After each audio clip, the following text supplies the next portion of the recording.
James Whitaker is 51 years. James Whitaker is 51 years old.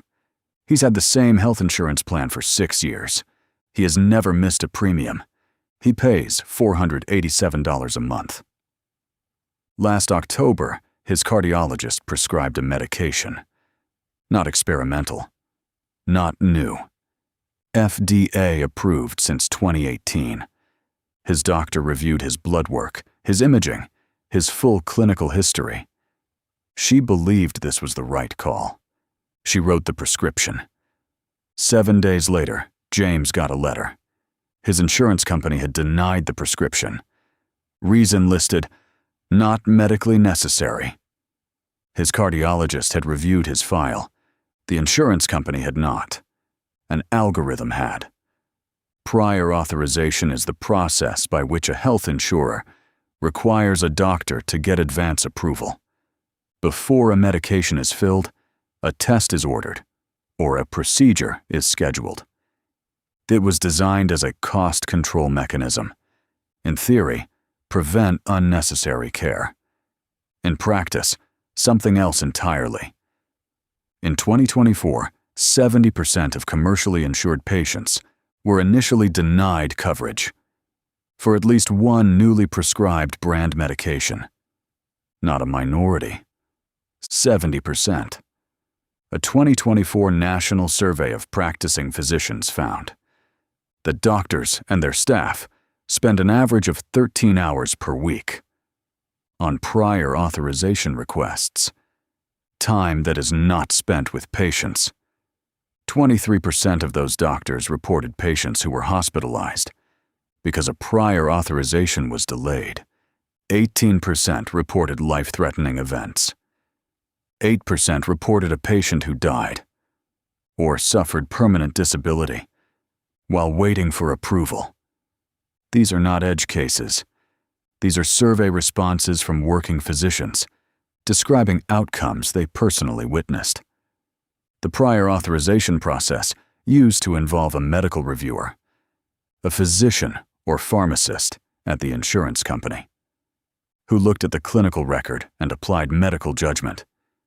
That person still exists, technically, but in an increasing number of cases, they are no longer the first decision-maker. United Health Group, the largest health insurer in the United States, deployed an AI model called NH-Predict to automate authorization decisions for post-acute care.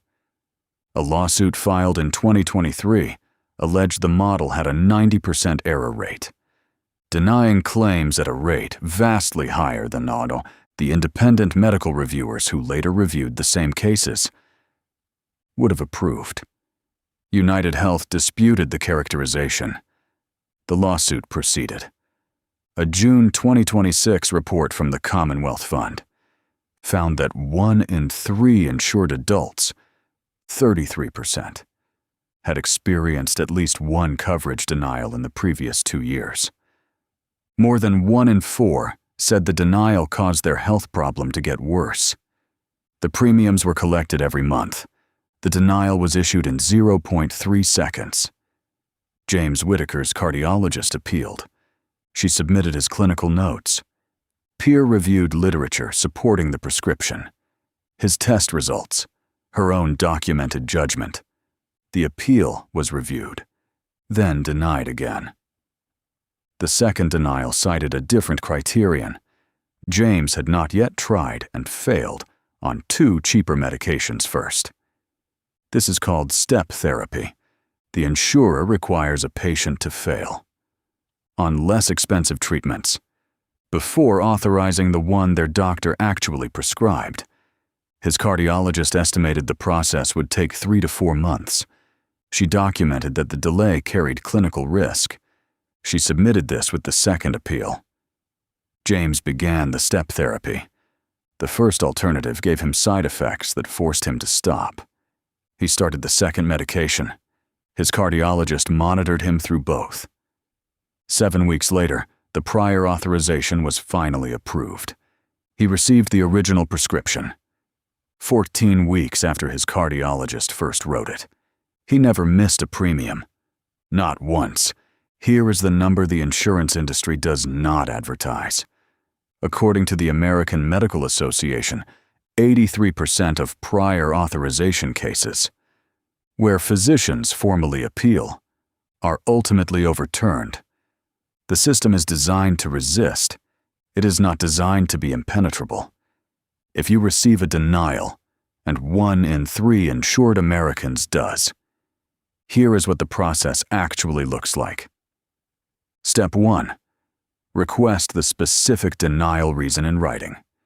You are legally entitled to it under the ACA. That written reason is the foundation of everything that follows. Step 2. Ask your doctor to write a letter of medical necessity. Not just resubmit the original prescription, but directly address the criterion the insurer cited. Automated denials cannot survive a formal appeal. That engages the stated criteria with clinical documentation. Step 3. If your internal appeal fails, request an independent medical review. In most states, this is a legal right. An independent clinician, not employed by your insurer, reviews the same case.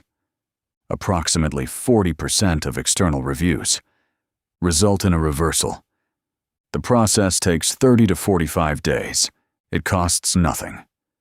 The algorithm said no in 0.3 seconds. The appeal takes 90 days. 83% of physicians who push back win. James got his prescription. 14 weeks late, but he got it.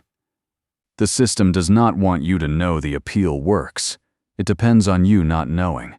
That dependence, that silence, is exactly what we're here to break.